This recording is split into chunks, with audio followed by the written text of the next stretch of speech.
दोस्तों, कानपुर एवं इलाहाबाद के मध्य बसा जनपद हमेशा मोरंग माफियाओं के लिए मशहूर रहा है। यहाँ के लोग भले ही फटेहाल रहे हो, लेकिन यहाँ के लाल सोने यानी यमुना नदी से निकलने वाली बेहतरीन बालू से लोग माला माल हो गए।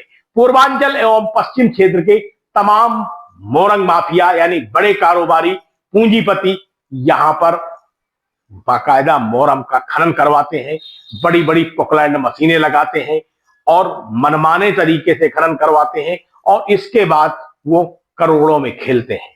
यही वजह है कि इस बार भी अब मोरम के खदानों का पूजा अर्चना करने का काम भी शुरू हो गया है। अभी हाल में ही ललौली थाना क्षेत्र के अंतर्गत ओती के एक मोरम खंड में बाकायदा पूजा अर्चना की गई, असलहों का प्रदर्शन किया गया, जबकि यहां पर असलहों की कोई भी जरूरत ही नहीं थी। अब बड़ी बड़ी पोकलैंड मशीनें मंगाई जा रही हैं, रास्तों का निर्माण कराया जा रहा है, जो ग्रामीण है उनको डराया जा रहा है, धमकाया जा रहा है, मारपीट तक की नौबतें आ रही हैं ताकि उनको रास्ता देने में किसी तरीके की कोई दिक्कतों का सामना न करना पड़े। प्रशासनिक तंत्र का भी एक बड़ा खेल होता है कि मोरंग के कारोबारी करोड़ों रुपए का राजस्व देते हैं, तो उनको इन सब चीजों में प्रशासनिक स्तर पर भी मदद की जाती है। लेकिन सबसे खास बात यह है कि जिन लोगों का रास्ता, जिन लोगों को की खड़ी फसल, जिन लोगों के खेत बर्बाद होते हैं, उनको ये मोरम का सिंडिकेट चलाने वाले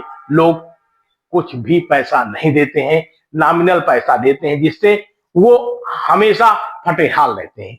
कुर्रा, कनक, ओती, अढ़ावल, गुरवल तमाम ऐसे मोरम घाट है जहां के किनारे के लोग आज भी फटेहाल हैं, रोजी रोटी के लिए मोहताज हैं, लेकिन यह मोरंग के कारोबारी अपनी ही धुन में लगे रहते हैं। खनन विभाग से यदि इन मोरम कारोबारियों की सेटिंग हो गई तो आप ये मान के चलिए कि जितना निर्धारित घन मीटर का इनका पट्टा है, लाइसेंस है, परमिट है, उससे कहीं 4 गुना अधिक ये खनन करवाने में पीछे नहीं रहते हैं। एनजीटी के मानकों की सीधे तौर पर धज्जियां उड़ाते हैं और यही वजह है कि यमुना नदी के किनारे अब जिन चिड़ियों का रैन बसेरा होता था वहां पर अब नहीं होता है। मौजूदा समय में अब मोरंग खनन शुरू करने का कार्य शुरू हो गया है।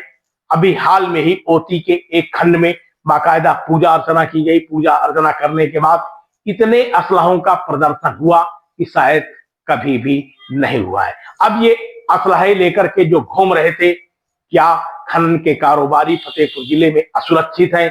तो कानून व्यवस्था पर सवाल खड़े होते हैं। यदि ये लाइसेंस धारक हैं और लाइसेंस लेकर के स्वतः घूम रहे हैं तो पुलिस का भी नैतिक दायित्व होता है कि इनका लाइसेंस चेक किया जाना चाहिए। जिस व्यक्ति के पास राइफल थी, क्या उसी के नाम राइफल है या फिर वो कहीं दूसरे स्थान से दूसरे व्यक्ति की राइफल लेकर के आया है? तो दोस्तों, लगातार फतेहपुर जिले में खनन से जुड़ी हर खबरें हम आप तक देते रहेंगे, हर खबरें आप तक पहुंचाते रहेंगे। आप हमारे चैनल को कहां से देख रहे हैं, चैनल को सब्सक्राइब करना, लाइक करना और साथ में अपने दोस्तों को शेयर करना न भूलिएगा। बहुत बहुत धन्यवाद। आप देख रहे हैं शपथ समाचार।